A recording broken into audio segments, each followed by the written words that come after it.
Grandma Ruth's hands trembled as she gripped my wrists across the engagement party's elaborately decorated table. Her eyes, usually warm and gentle, burned with an intensity I'd never seen before. The string quartet's melody faded into background noise as she leaned forward, her voice barely above a whisper. "The shadows, Lydia. They linger behind him like hungry wolves. I'm Lydia, and this was supposed to be the happiest day of my life." Instead, my grandmother had just turned my perfect engagement party into something from a Gothic novel. "Grandma, please," I whispered back, conscious of the curious glances from nearby guests. "This isn't the time." "Time is exactly what we're running out of, dear." Her grip tightened. "I've seen what lies ahead. That man, he's not what he seems." The crystal champagne glasses clinked around us as Mason, my fiancé, worked the room with his signature charm. I watched him laugh with my brother Sam, their shoulders touching as they shared some private joke. Mason caught my eye and winked, his perfect smile making my heart flutter despite Grandma's warning. "He's good, isn't he?" Grandma Ruth's words cut through my thoughts. "Making everyone believe.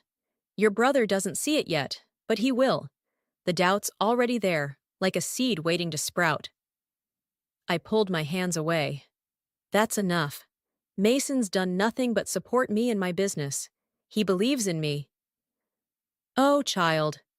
She shook her head slowly. "He believes in what you can give him. There's a difference." Mother appeared behind Grandma Ruth, placing a gentle hand on her shoulder. "Mom, you're upsetting Lydia. This is her special day." "Julia, you feel it too. Don't deny it." Grandma turned to face my mother.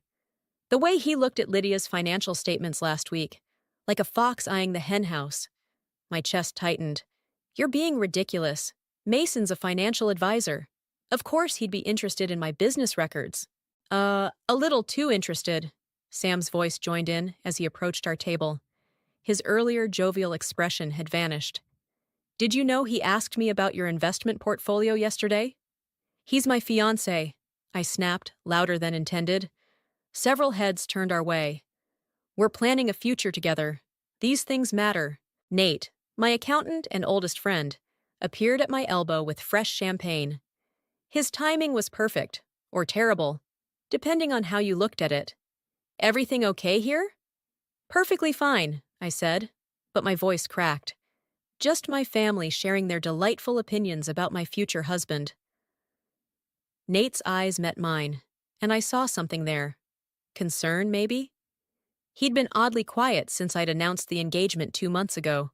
"The shadows are gathering," Grandma Ruth announced, her voice carrying across nearby tables. "Mark my words, there will be tears before winter's end." Mason chose that moment to return, sliding his arm around my waist. "What's this about shadows?" His laugh was easy, confident. "Surely we're celebrating light and love today." I felt Grandma Ruth's eyes boring into us both. The temperature seemed to drop 10 degrees as she stood, her small frame somehow filling the space between us. "Behind that smile of yours," she said, each word sharp as glass, "there's nothing but darkness. And my Lydia, she's too precious for your games." Mason's arm tightened around me. "Mrs. Thompson, I understand you're protective of Lydia, but—" "No, you don't understand," she cut him off. "But you will. When everything you've built comes crashing down, remember this moment. Remember I saw you coming." She turned and walked away, leaving a wake of whispers and shocked faces. Mother hurried after her, while Sam stood frozen, his expression unreadable. Mason laughed it off, but his hand trembled slightly against my hip. "Well, that was dramatic. Shall we cut the cake?" I nodded mechanically, but as we walked toward the elaborate 3-tiered cake, I couldn't shake the chill that had settled in my bones. Because for just a moment, when Grandma Ruth had made her proclamation, I'd seen something flicker across Mason's face. Fear. And Grandma Ruth had never, not once in her 78 years, been wrong about these things. The morning after the engagement party, Sam cornered me in my workshop. I was sorting through a shipment of raw gemstones, but my hands kept fumbling the pieces. 3 sapphires had already slipped through my fingers, scattering across the wooden workbench. We need to talk about Mason, Sam said, closing the door behind him. If this is about Grandma's performance last night, it's not just that. He pulled out his phone, scrolling through something.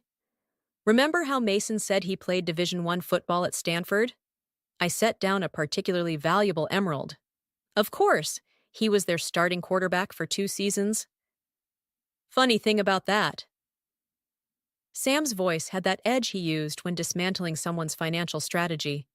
I called my college roommate. He's coaching there now. Mason Carter never played for Stanford. Not a single game. The emerald rolled off the workbench. I didn't move to catch it. That's impossible. He has photos. From high school games, if you look closely. Lydia, I've been digging. His investment firm? It's registered to a P.O. box in Delaware. The office address he gave you? It's a virtual workspace that anyone can rent by the hour. My throat felt like sandpaper. You investigated my fiancé? Someone had to. He leaned against my workbench. Did you know he's been asking around about taking out a business loan against your company's assets? The room tilted slightly. He wouldn't do that without discussing it with me first. Wouldn't he? Sam's phone buzzed. He glanced at it, his expression darkening. Mason's mother is here to see you. Megan? I hadn't expected to see her until the wedding planning started. Did you tell her where my workshop was? She found it herself. Sam's hand rested on my shoulder. Want me to stay? I shook my head. Whatever this was, I needed to handle it myself. Megan Carter swept in like an autumn storm, all designer clothes and perfectly maintained composure. But something was off. Her hands wouldn't stop fidgeting with her purse strap. Lydia, dear. She didn't quite meet my eyes. We need to discuss Mason. Sam squeezed my shoulder before leaving, closing the door with a soft click that felt oddly final. Is everything all right? I asked, though nothing felt all right anymore. No. Megan's composure cracked. It's happening again, and I won't let another family be destroyed. What's happening again? She pulled out a manila envelope. These are records of Mason's previous engagement. To Caroline Weber 2 years ago. Her family lost everything. My legs gave out. I sank onto my work stool, the envelope heavy in my hands. He convinced her family to invest in a tech startup. Megan continued, her voice hollow. The company never existed. By the time they realized, Mason was gone, along with $3 million. The workshop's walls seemed to close in. Why are you telling me this? Because your grandmother reminded me of Caroline's mother. She had the same suspicions, the same warnings. We ignored her. Megan's eyes filled with tears. I've enabled him for too long, covered his tracks, made excuses. But watching him target you, seeing your family try to protect you, I can't do it anymore. My phone buzzed. A text from Mason. Great news about that investment opportunity. Need to meet ASAP. Bringing paperwork. He's already starting, Megan whispered, reading the message over my shoulder. First comes the charm, then the business opportunity, then... The workshop door opened. Mason stood there, his perfect smile faltering as he saw his mother. Mom? His voice carried an edge I'd never heard before. What are you doing here? The right thing, finally. She straightened her spine, years of guilt falling away. I'm telling Lydia everything. Mason's smile vanished completely. In that moment, I saw what Grandma Ruth had warned about. The shadows behind his eyes, the darkness beneath the charm. You really shouldn't have done that, he said softly, and somehow those quiet words carried more menace than any shout. I clutched the manila envelope, my engagement ring suddenly feeling like a shackle. Outside, thunder rolled across the sky. Or maybe that was just the sound of my world crumbling. Sam's footsteps pounded up the workshop stairs. Mason's hand moved toward his jacket pocket, and I realized with crystal clarity that this was only the beginning of what Grandma Ruth had foreseen. The shadows weren't just lingering anymore. They were closing in. The manila envelope sat unopened on my desk for 3 days. Every morning, I'd trace its edges with trembling fingers, but couldn't bring myself to look inside. Until Nate showed up with that haunted look in his eyes. We need to talk about your business accounts, he said, setting his laptop down. Something's wrong. I pushed Caroline Weber's envelope aside. Define wrong. Someone's been accessing your financial records. Multiple login attempts from unfamiliar IP addresses. His fingers flew across the keyboard.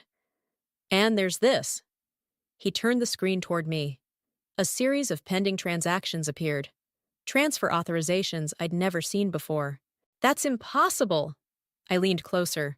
I never approved these. They're scheduled for tomorrow morning. 5 separate transfers, totaling just under $2 million. Nate's voice cracked. To an offshore account. My engagement ring caught the light, mocking me. Mason has my passwords. I know. Nate wouldn't meet my eyes. He called me yesterday, asking about expediting international transfers. Said you were planning to expand the business overseas. The envelope suddenly felt like it was burning through my desk. I ripped it open, documents spilling across my keyboard. Police reports, bank statements, newspaper clippings, all telling the same story. Caroline Weber's family jewelry business, gutted from the inside out.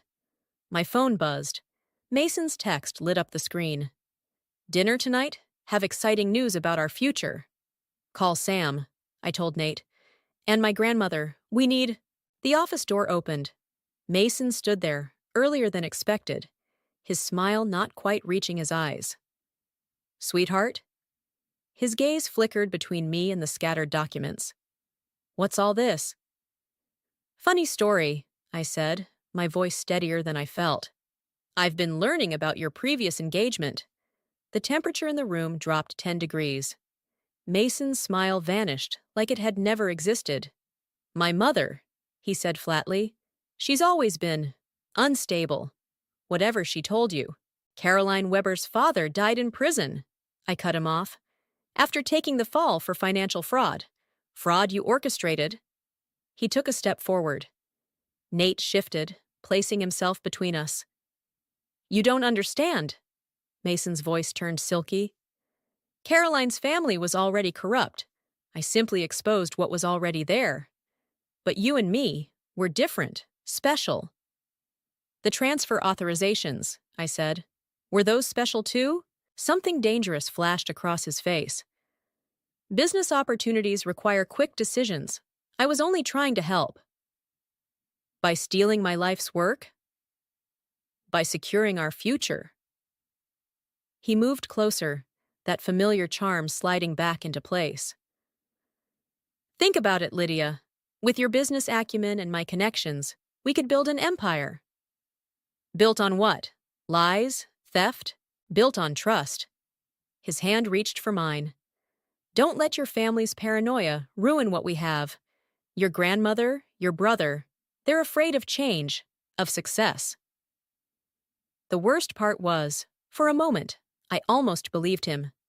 That's when I understood how Caroline Weber's family had fallen for it too. You're right about one thing, I said, sliding off my engagement ring. This is about trust. The mask slipped. Just for a second, but long enough to see the coldness underneath. Don't do anything you'll regret, he said softly. Too late. I nodded to Nate, who hit a key on his laptop. I just reversed all those transfer authorizations and copied every suspicious transaction to the FBI's Financial Crimes Division. Mason moved so fast I barely saw it, but Sam moved faster, appearing in the doorway behind him. Touch my sister, Sam said quietly, and find out what happens next. Mason's laugh was hollow. You have no idea what you're dealing with. No, Grandma Ruth's voice carried from behind Sam. But we're about to find out. She stepped into view, holding a phone. On its screen was a video call with Megan Carter. I'm sorry, Mason, his mother said. I've told them everything, about Caroline, about the others. It's over. The shadows Grandma Ruth had warned about weren't just visible now. They were consuming him from the inside out. As Mason's carefully constructed world began to crumble, I saw the truth. Sometimes the most dangerous monsters wear the most convincing masks. And sometimes, the only way to fight darkness is to drag it into the light. Mason vanished after the confrontation. But his ghost lingered in every notification on my phone. 3 days of silence, then a text that made my blood freeze. Remember that investment contract you signed last month? I called Nate immediately. Found him already waiting outside my office, pale-faced and clutching a stack of papers. "Tell me you didn't sign anything," he said. My stomach dropped. "It was just a routine business partnership agreement." Mason said. It wasn't routine. Nate spread the documents across my desk. "This gives him power of attorney over your business assets, and it's dated 3 weeks ago." The room spun. I grabbed the edge of my desk. "That's not what I signed. He showed me something completely different." "Digital document switching." Nate's voice was hollow. "The version you saw isn't the one that got filed." My phone buzzed again. "Mason, let's talk about your options. Dinner at 8? "Don't respond," Grandma Ruth said from the doorway.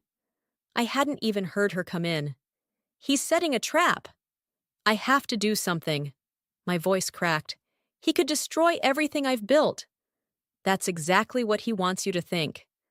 She moved to the window, staring out at the gathering dusk. "Fear makes people predictable." My phone lit up with another message, this time from an unknown number. A photo appeared. Security camera footage of Mason entering a law office with a familiar figure. "Is that?" Nate leaned closer. "That's Caroline Weber's father, from 2 days ago." The pieces clicked together with sickening clarity. "He's working with them now." "Of course he is," Sam said, striding in with his laptop. "Because Caroline's father just got out of prison, and guess who's helping him rebuild his jewelry empire?" I thought of my client list, my supplier connections, everything Mason had access to through that fraudulent contract. He's going to hand them my entire business infrastructure. "Unless," Nate prompted, "unless I buy him out." The words tasted like ash. That's what this dinner invitation is really about. Grandma Ruth turned from the window. "You're not going." "I have to. If I don't—" "If you do, you'll walk right into his endgame." She gripped my shoulders. "Think, child. Why now? Why partner with the very family he destroyed?" My phone buzzed again. Another photo. Mason with Megan at what looked like a private airport. Today's date stamped in the corner. "He's running," Sam said. "The FBI investigation spooked him. This dinner? It's his last play before he disappears." A final message from Mason appeared. "Tick-tock, sweetheart. Some opportunities only knock once." I looked at the contract spread across my desk, at the carefully crafted web of lies that had nearly snared me. Then at Nate's worried face, Sam's protective stance, Grandma Ruth's knowing eyes. "What if—" My voice strengthened. "What if we let him think he's won?" Nate straightened. "You have a plan. Caroline's father wants revenge on Mason as much as I do." I picked up my phone. "And I'm betting Mason never told him about our little FBI investigation." "A trap within a trap," Sam mused. "Risky." "Everything's risky." I started typing a response to Mason. But Grandma's right. Fear makes people predictable. And right now, Mason's running scared. "Be careful," Grandma Ruth warned. "The cornered wolf bites hardest." I hit send on my reply. 8 o'clock. Let's discuss our future." Mason's response was immediate. "That's my girl. The usual place?" I watched the cursor blink, thinking of Caroline Weber's father, of all the other lives Mason had destroyed, of the shadows Grandma Ruth had seen lurking behind his smile. "Yes," I typed. "Time to finish what we started." Nate touched my arm. "You don't have to do this alone." "I'm not." I looked at my family, my real support system. I never was. Outside, storm clouds gathered on the horizon. By 8 o'clock, they'd break. And in their wake, either my business would be in ruins, or Mason would finally face the consequences of his actions. The choice was mine. And for the first time since this nightmare began, I wasn't afraid to make it. The restaurant's private dining room felt like a trap, with its dim lighting and closed doors. Mason sat across from me, perfectly composed in his tailored suit, while thunder rumbled outside. The storm had followed me here. "You look tired, sweetheart." He poured wine I hadn't asked for. "Business troubles keeping you up?" I thought of the FBI agent hidden 2 tables away, of Sam watching the back exit, of Nate monitoring every digital transaction from his car. One wrong move could unravel everything. Actually, I pulled out a check. I've decided to accept your investment proposal. His eyes flickered. Surprise, then triumph. I knew you'd see reason. $2 million. I slid the check across the table. In exchange for dissolving our contract, Mason's smile didn't waver, but his fingers tightened around his wine glass. Why the sudden change of heart? Let's call it insurance. I forced myself to meet his gaze. Against any future misunderstandings. The door opened. Caroline Weber's father walked in, right on schedule. Mason's composure cracked for just a second. Mason! Mr. Weber's voice carried years of prison-hardened edge. Quite a coincidence, running into you here. Robert!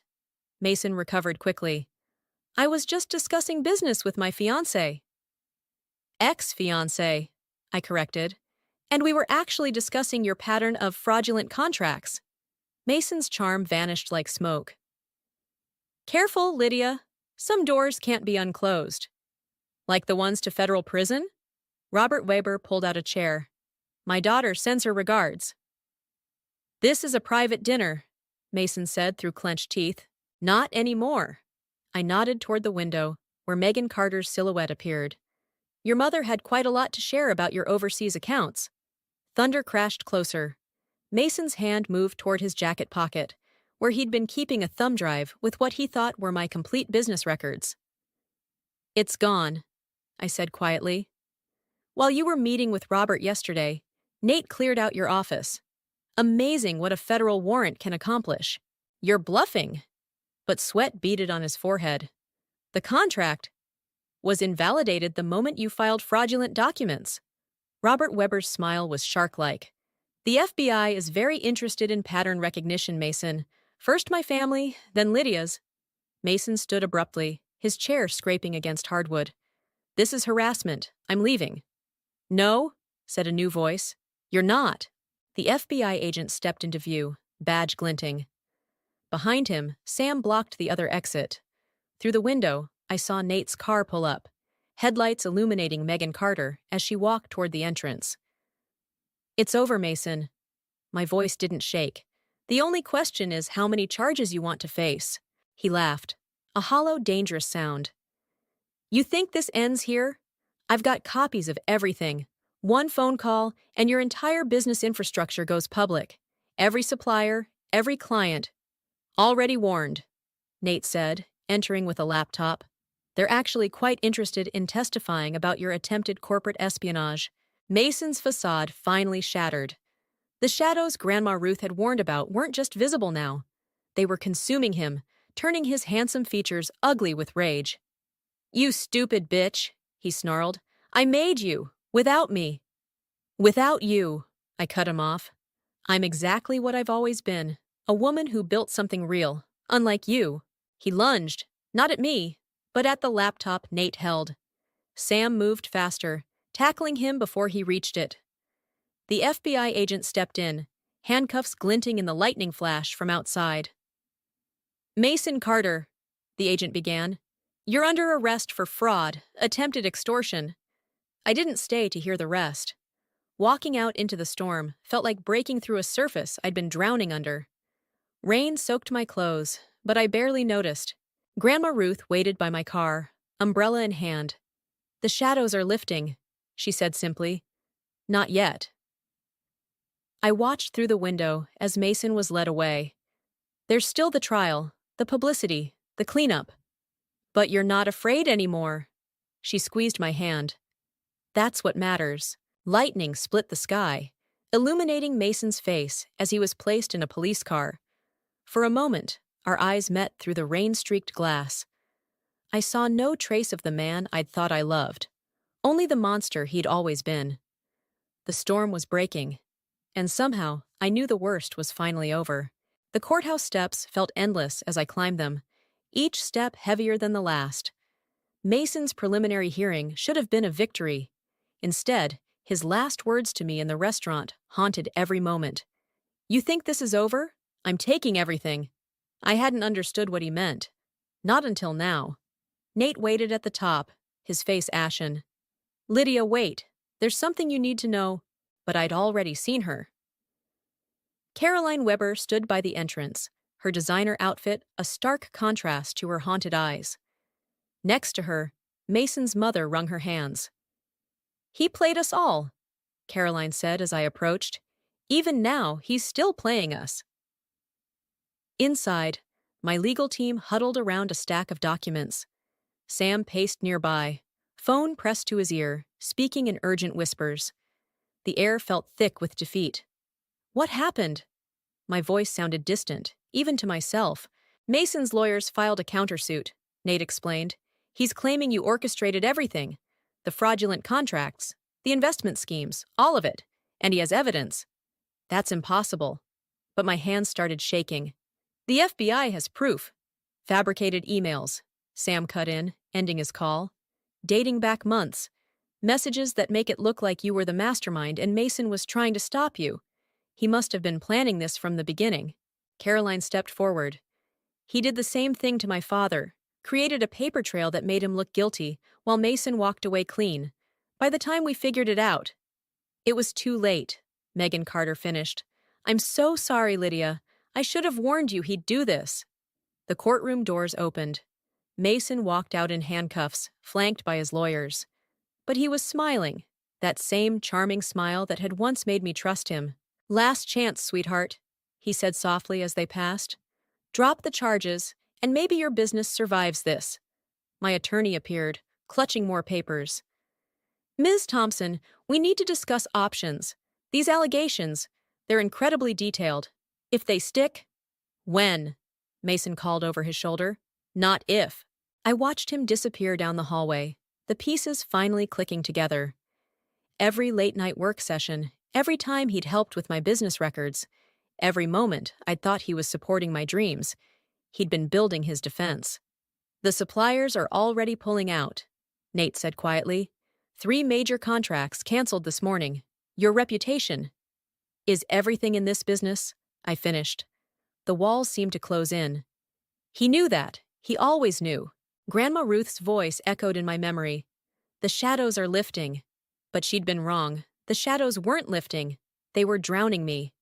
We can fight this, Sam insisted. There has to be something. Fight with what? My voice cracked. He's poisoned every relationship I've built. Even if we win, the damage is done. My business, my reputation. Caroline touched my arm. Don't let him win, not again. But Mason had already won.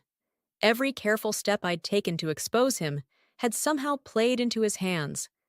The very evidence I'd gathered against him was being twisted to destroy me instead. My phone buzzed. Another supplier terminating their contract. Then another. And another. Lydia! Nate's voice was desperate. Look at me. We're not done. There's still... Still what?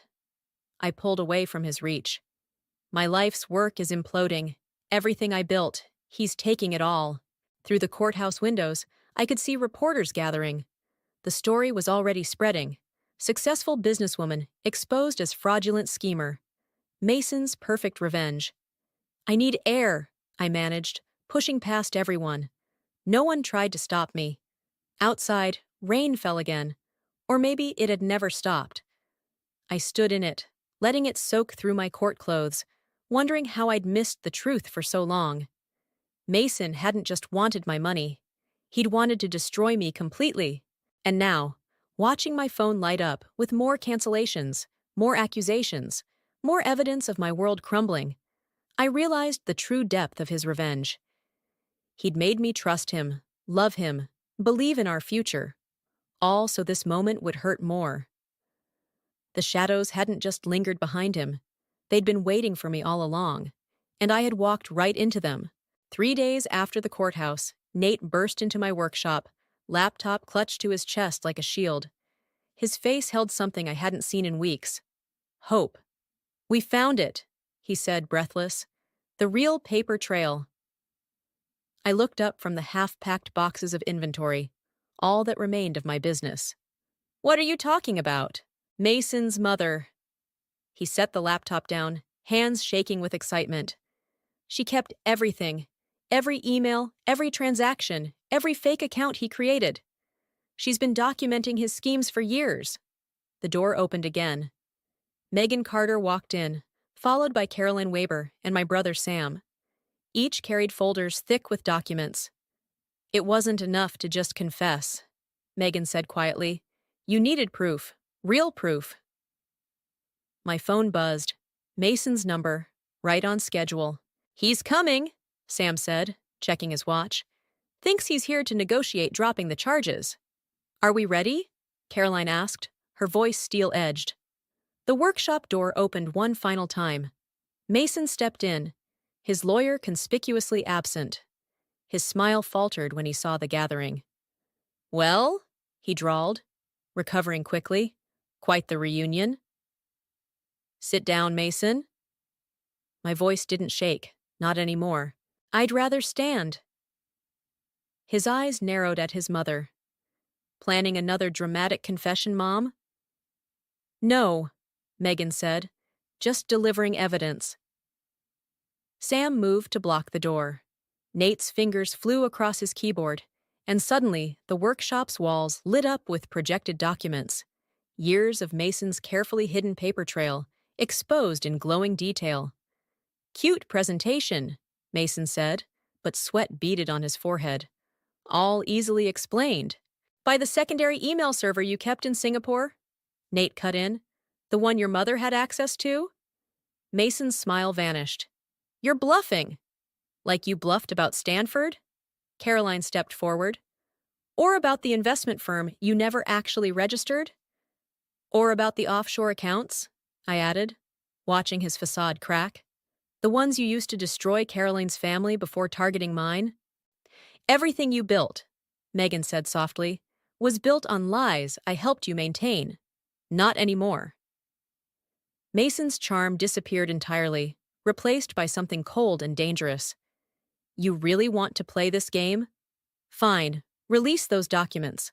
Watch your precious reputation burn with mine. My reputation? I laughed. Actually laughed. You already destroyed that. But here's what you didn't count on. I don't care anymore.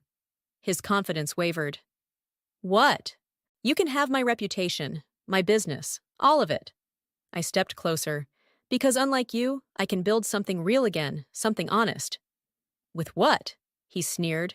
Your suppliers are gone. Your clients are right here, Caroline interrupted, pulling out her phone. Every family you've destroyed over the years. We've been talking, planning, building something new.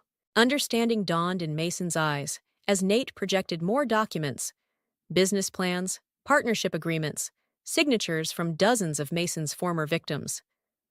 A network, Sam explained, of people who know exactly who you are, what you do, how you operate.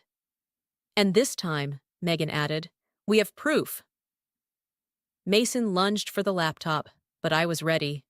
My hand caught his wrist, the same way he'd once held mine, while sliding on that engagement ring. The FBI already has everything, I said quietly. Every document, every scheme, every victim's statement. It's over. You're lying, but his voice cracked. No, Mason. For once, someone in this room is telling the truth. The workshop door opened one final time. The FBI agent from the restaurant stepped in, followed by two others. Mason Carter, he began. But Mason was already running, straight into Sam's waiting grip. As they led him away, I saw what Grandma Ruth had warned me about all those months ago.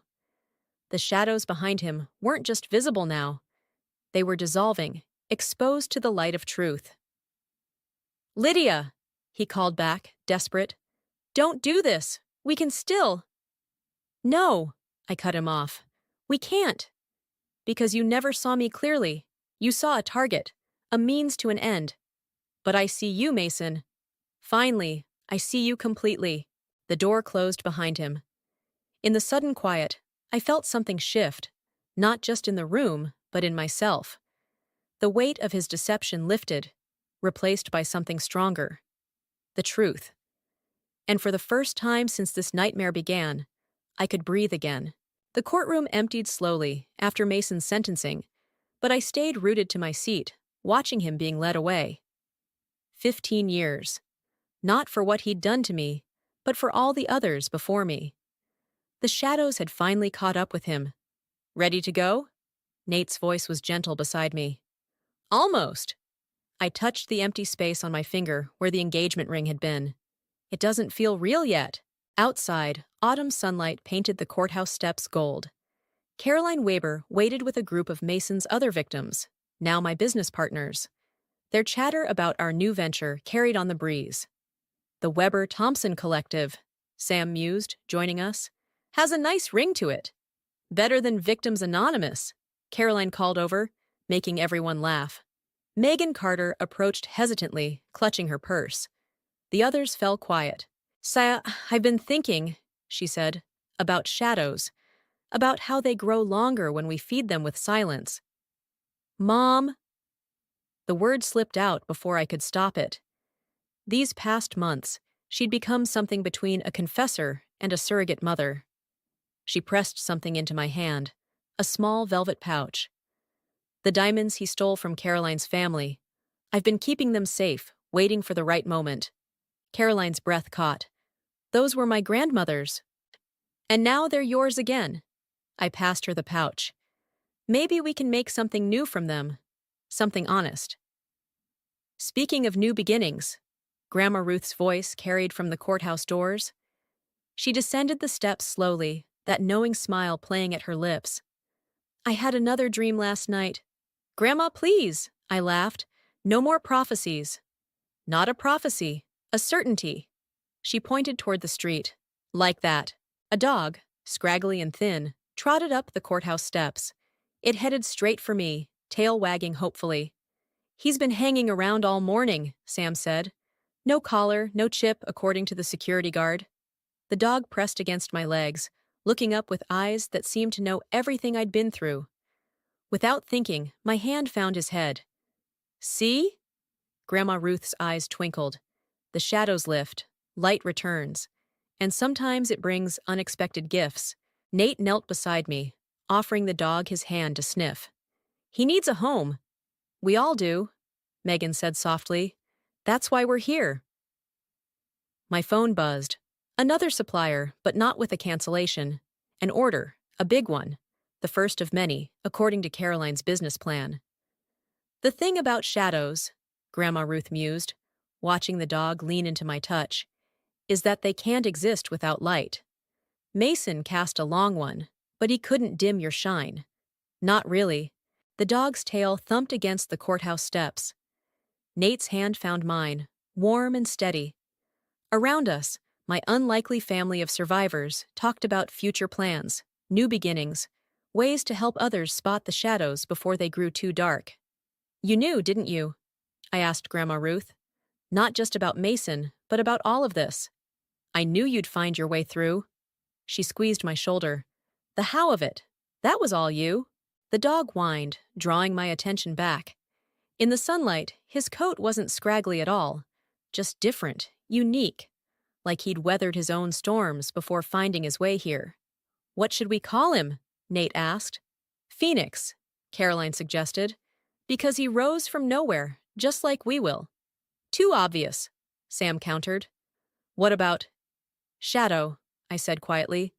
Because now we know. They're nothing to be afraid of. Not when you face them together. The dog's tail wagged faster, like he approved. Above us, clouds shifted, changing the patterns of light and shadow on the courthouse steps. But I wasn't watching the shadows anymore. I was watching the people who'd helped me step out of them. My phone buzzed again. Another order, another chance to build something real. Shadow pressed against my legs. Nate's hand squeezed mine, and Grandma Ruth's knowing smile said everything words couldn't. The shadows would always be there. But now I knew. They were just proof of how brightly the light could shine.